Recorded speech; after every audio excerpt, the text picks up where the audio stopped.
Welcome to the show. এই মুহূর্তে বাংলাদেশের সবচেয়ে বড় ঘূর্ণিঝড়ের নাম হচ্ছে তাণ্ডব।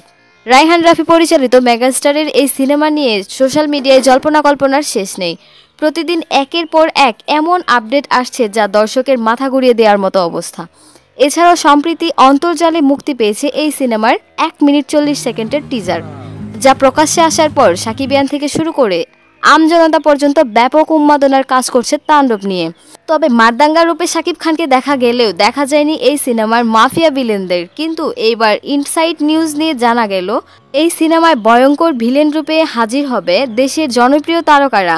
পুরো সিনেমা জুড়ে তাদের দেখা যাবে না, তবে কয়েক মিনিটের ক্যামিও চরিত্রে পর্দায় তাণ্ডব চালাবে এই তারকারা। তাণ্ডব সিনেমার শুরুতে কয়েক মিনিটের মধ্যেই পুলিশের স্পেশাল ফোর্স সোয়াল্ট বাহিনীর সাথে শাকিব খানের সাথে এক বিশাল সিন রয়েছে, যেখানে রয়েছে hands to hands fighting sequence. আর এই স্পেশাল ফোর্সের প্রধান হিসেবে দেখা যাবে টলিউডের আরেক অ্যাকশন অভিনেতা আরফিন শুভকে।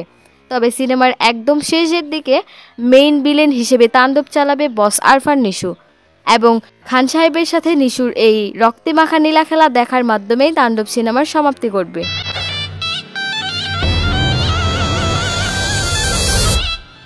Welcome to the show.